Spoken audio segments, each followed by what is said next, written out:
नमस्कार। ज्ञान संजीवनी परिवार में आप सभी का स्वागत है। मैं Jyotsna Gupta, astrologer, motivational speaker and life coach. मैं आज आपको एक जो हमारी बृहस्पति की जो सीरीज चल रही थी उसी में मैं कंटिन्यू कर रही हूँ। मैंने पिछले एपिसोड में आपको बृहस्पति से बनने वाले राजयोगों के बारे में बताया था। आज मैं आपको बृहस्पति से बनने वाला दुर्योग बताऊंगी, जो कि एक बहुत ही इम्पॉर्टेंट रहता है हमारा ज्योतिष की स्टडी में। बहुत ही इम्पॉर्टेंट दुर्योग है जो कि आप लोगों को जानना बहुत आवश्यक है, जो है गुरु चांडाल दोष।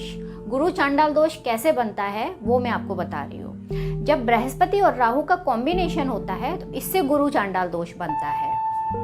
ये जो कुंडली के 12 घर में से किसी भी घर में होने पर ये बहुत ही हानिप्रद होता है, बहुत ही नेगेटिव रहता है और ये काफ़ी नुकसानदायक रहता है जातक के लिए। अगर ये किसी की भी कुंडली में हो जाता है तो ये काफ़ी परेशानियों का सामना कराता है व्यक्ति को।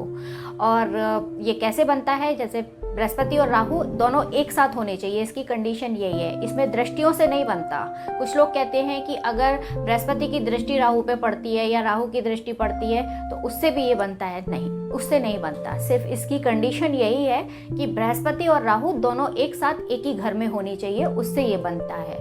अब इनकी कितना ये इफेक्टिव होगा, कितना ये नेगेटिव इफेक्ट देगा, वो हम कुंडली देख के पता लगाते हैं कि अगर इनकी डिग्री का जो डिफरेंस है वो आसपास है तो ये काफ़ी ज़्यादा नेगेटिव हो जाता है। और अगर डिग्री का डिफरेंस बहुत ज़्यादा है, मतलब अगर बृहस्पति की डिग्री बहुत ज़्यादा है और राहु की डिग्री बहुत कम है तो इसका इफेक्ट थोड़ा कम रहता है, परंतु फिर भी नेगेटिव होता है हर कंडीशन में। अब क्या क्या ये नेगेटिव पॉइंट्स देता है, क्या ये किन पहलुओं को ये दिक्कत देता है, वो मैं आपको बता रही हूँ।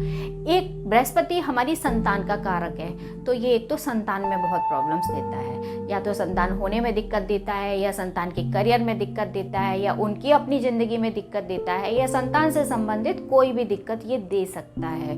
वो डिपेंड करता है आपकी कुंडली पर एंड आपके संतान की कुंडली पर डिपेंड करता है कि क्या दिक्कत देगा, लेकिन ये देता ही है दिक्कत। अगर ये किसी की भी कुंडली में है तो उनको संतान से संबंधित दिक्कत होती ही है।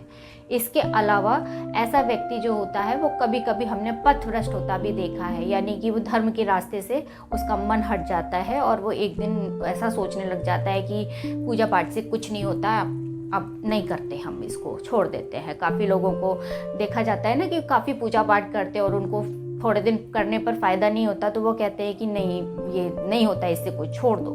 तो वो ऐसे ही लोग होते हैं जो पूजा पाठ छोड़ देते हैं।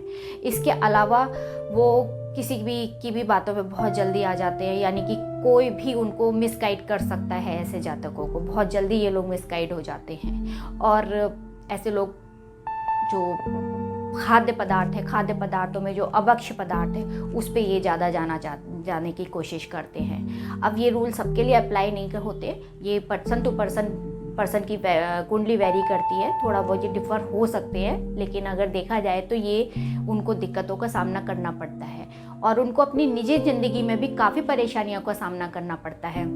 उनको अपनी एजुकेशन में काफ़ी दिक्कत फेस करनी पड़ती है, उनको बहुत मेहनत के बाद में सफलता मिल पाती है। तो ये गुरु चांडाल दोष के नेगेटिव पहलू हैं और इनका उपाय करना बहुत आवश्यक है। इनको जातक को उपाय करनी चाहिए। यही गुरु चांडाल दोष धनु लगन में, मीन लगन में, मेष लगन में, आपका कर्क लगन में, सिंह लगन में, यानी कि बृहस्पति प्रधान लग्नों में ये बहुत ज़्यादा नेगेटिव होते हैं। शनि प्रधान लग्नों में ये उतना कम नेगेटिव होते हैं, थोड़ा कम नेगेटिव इफेक्ट देते हैं। तो अभी जातकों को जिनकी कुंडली में ये बृहस्पति का चांडाल दोष बन रहा है उनको कुछ उपाय कर लेने चाहिए, जैसे कि उनको बृहस्पतिवार का व्रत रख सकते हैं। वो लोग व्रत रखेंगे तो उनको इससे काफ़ी लाभ मिलता है। बृहस्पतिवार की वो पूजा कर सकते हैं। अगर वो व्रत नहीं रखना चाहते तो बृहस्पतिवार की कथा पढ़ के वो पूजा कर सकते हैं। इसके अलावा पीपल के पेड़ पे वो जल चढ़ा सकते हैं। फिर इसके बाद में वो विष्णु भगवान की आराधना कर सकते हैं, विष्णु जी के नामों का जाप कर सकते हैं, भगवान भोले शंकर की पूजा कर सकते हैं, उनको जल अर्पित कर सकते हैं। इसके अलावा ये लोग केसर का, हल्दी का टीका माथे पे लगा सकते हैं और इसका ये केले का दान भी कर सकते हैं। इससे भी इनका बृहस्पति का गुरु चांडाल दोष काफ़ी हद तक ठीक हो जाता है।